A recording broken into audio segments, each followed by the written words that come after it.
In a world filled with pirates, marines, and revolutionaries, a power is being born. A power that has never been seen before, powers only spoken about in legends, the kind of power that could rival nature itself. This power has chosen to be incarnated into a child that is being born.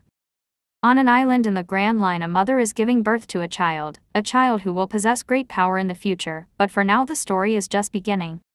Part 1. A baby cry would be heard in the room filled with three individuals, two men and a woman. The woman would be holding a baby boy. "Hello Luffy, I'm your mom, but I can feel I don't have much time left, so please grow up to be a gentleman, have manners, and behave for your dad and grandpa, eat your vegetables and grow up to be big and strong." After saying that, the woman would hold the child out to a man in a cloak. The man would walk up and take the child in his arms and start to speak. "Hello little one, I am your father and I hope I can raise you to be a good man." The man would then give the child to the other man in the room, but they would notice that the quiet child started to cry, so they would try to calm him down, but the man in the cloak would notice that the woman hasn't said anything yet, so he would look towards her. Noticing that she isn't moving, he'd rush to her side, but would soon realize she has passed away after childbirth. The man would look towards the old man, and the old man would speak. "I'm sorry dragon, but it seems she has passed away." He'd look down towards the child in his arms. "Hello little Luffy, I'm your grandfather Monkey D. Garp, and that's your father Monkey D. Dragon."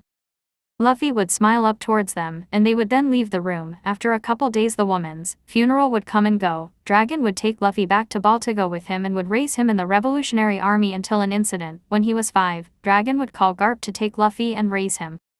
Garp would come and get Luffy from Dragon, and would take him to the East Blue, where he would leave him on Dawn Island. We time skip 2 years to when Luffy is 7. Luffy would be wandering around the forest when he'd run into a pack of wolves, but instead of being scared, Luffy would rush the wolves and start to fight them. He'd punch a wolf hard enough to kill it instantly. After killing the one saint wolf, the other wolves would bow their heads and start to whimper. They would start following Luffy for the next couple of weeks until Garp would come back, and when he'd see Luffy's predicament, he'd ask Luffy what happened. "I don't know myself. I came across a pack of wolves and started to fight them, but when one of the bigger ones jumped at me, I punched it with enough force to kill it. Then these guys just bowed their heads, which I found weird, but continued with my day. I cooked the wolf, ate, then went to sleep the next day, and for the past couple of weeks these guys have been following me around, even though I've told him to stop multiple times." Garp would start laughing and would explain to Luffy, "You probably killed the pack leader, so now they see you as pack leader." Luffy would start cursing under his breath, which would cause Garp to laugh even harder. Luffy would decide to take responsibility and would protect and even feed the wolves, making them his pets.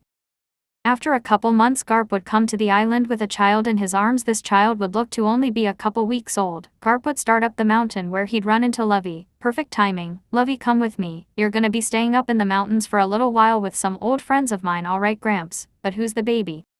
Garp would start. "He'll explain later." And after that they'd continue up the mountain. They end up outside a rundown shack. Time skip a couple hours and Luffy would now know who the kid is. We time skip 5 years. Luffy would be wandering the forest when he'd come across a 5-year-old Ace and a 5-year-old blonde boy fighting a group of grown men and losing, so Luffy would whistle, getting their attention, and he'd ask, "What the hell is going on here?" Ace would shout, "Luffy." After seeing that shape, the two kids are in, Luffy would growl and lightning would start arcing off his body, and he'd rush the men and would hit them each with enough force to kill them. After a couple seconds he'd stop and pick Ace and the other boy up and would walk back to the bandit shack. Ace would introduce the blonde boy to Luffy, and Luffy would learn his name is Sabo, and Sabo would learn about Luffy. For the next 2 years, they'd get to know each other better and would eventually end up with them declaring themselves as brothers. One day Luffy, Ace, and Sabo would go down the mountain to Fuchsia village, or rather they would go to Party's bar. They enter and sit at the bar where the barkeeper would notice them. "Oh hey Luffy, Ace, and Sabo, how are you guys? Want the usual?" They'd all respond back that they're doing fine and yeah, they'd like the usual.